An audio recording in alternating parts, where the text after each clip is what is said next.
good friend Montrose Monkington III here, and we're here, back in the duck pond. Here with Malco, aka Ducky.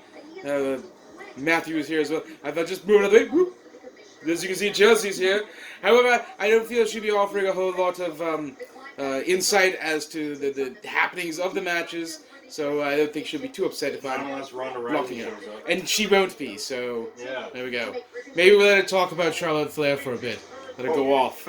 No, this is PG, right?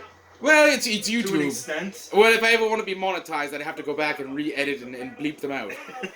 So, anyhow, we just got done watching the pre-show, and I actually did watch just everything on the pre-show. I just didn't feel like doing separate videos for everything on the pre-show.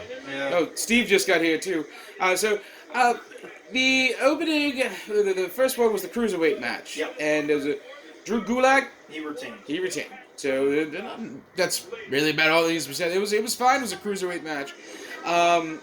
Afterwards, Apollo Crews and Buddy Murphy, they fought to a disqualification when Eric Rowan came out and beat up Mr. Murphy for implying that he was indeed the attacker for Roman Reigns.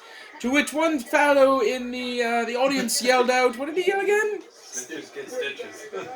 Super audibly. It was delightful. He was right there yelling down at him on the ground, snitches get stitches, and then get that snitch.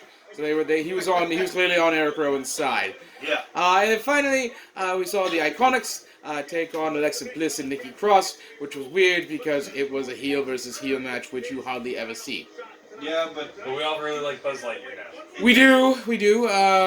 Malcolm's I think he's about to make a point. If you could stop thinking about pervy thoughts of female Buzz Lightyear, aka Alexa Bliss.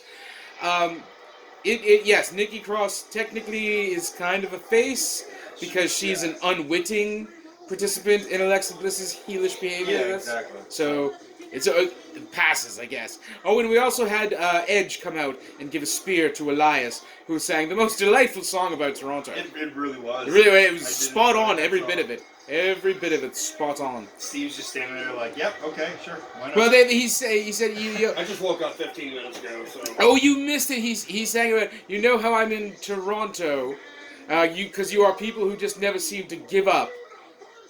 I know that I'm in Toronto because I don't see a Stanley Cup. Ooh. Or words to that effect. And talked about the place being a sellout this evening, which it is not. We checked the websites. We just looked at the website. You can buy lower bowl tickets for $35. Right, but they're pimping the idea that this is sold out tonight. The only reason why I bring it up is because he had said it was sold out, unlike a Blue Jays game. He was really, and they were actually going on with him for a bit because until the Stanley Cup. Until the Stanley Cup thing, and then just a shower of booze. Yeah. And not the good kind of booze like you drink, but actually boo! That sort of thing. So, I fear that some of the best matches may have been just already witnessed. Yeah. But we'll see. This does not feel like a big SummerSlam, if you get what I'm saying. They're usually supposed to feel like big shows because they're not the Paul White version, where you have like the Royal Rumble and SummerSlam and the Survivor Series and of course WrestleMania.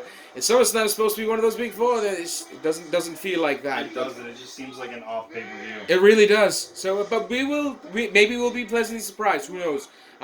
We will know after it all happens. So please continue to join us. Thank you. More later.